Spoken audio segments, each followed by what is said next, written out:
અમદાવાદમાં દુષ્કર્મની ઘટનાને લઈને રાજકોટની વિદ્યાર્થીઓમાં રોષ વ્યાપ્યો છે। આરોપીને પગમાં ગોળી મારવાને બદલે એન્કાઉન્ટર કરવાની વિદ્યાર્થીઓએ માંગ કરી છે।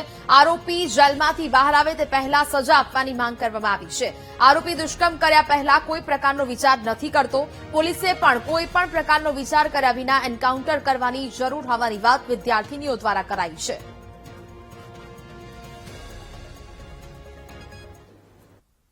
શું કહેવાય સિક્યુરિટી ગાર્ડને પહેલા તો એના ટ્રસ્ટીઓને ખબર હોવી જોઈએ કે સિક્યુરિટી ગાર્ડ કેવો છે, એને પહેલા ધ્યાન રાખવી જોઈએ કે એ લોકોની કાળજીપૂર્વક હોવી જોઈએ। ગર્લ્સ તો શું કહેવાય અમે તો બેઠા હોય આમ ઉપર, તો એ લોકો ગમે ત્યારે આવી જાય તો હોસ્ટેલમાં કેમેરાને એવું હોવું જોઈએ કે ગાર્ડ શું કરે છે શું નથી કરતા એ લોકોને ટ્રસ્ટીઓને પણ ખબર હોવી જોઈએ। મારું એવું કેવું છે કે મેં આ ન્યૂઝ સાંભળી એઝ અ ગર્લ તરીકે હું કહેવા માંગુ છું કે રેપિસ્ટ છે એ રેપ કરતા પહેલા એક વખત નથી વિચારતો, તો મને એવું લાગે છે કોઈ પોલીસ કે કોઈ ઓથોરિટીને એને સજા કરતા પહેલા કાંઈ ન વિચાર કરવો જોઈએ।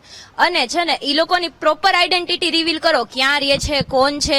કદાચ બચીને જાય ને તો પણ અમે લોકો સમજી શકીએ કે આ રીતનો માણસ છે, કારણ કે એકવાર કરે છે બીજી વાર કરી શકશે, એટલે એવી સજા એને આપવી જોઈએ।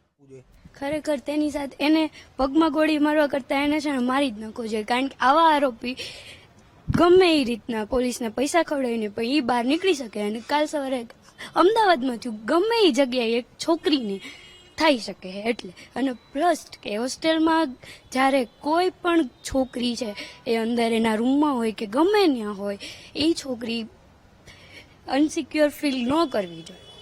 એના ટ્રસ્ટીઓનું કહેવાય કે એને સિક્યોરિટીની પહેલાં સારી જાણ કરવી જોઈએ કે જે સિક્યોરિટી જે ત્યાં કામ કરે છે એ સિક્યોરિટી આવી કોઈ એક છોકરીને રેપ કરીને મારી શકે।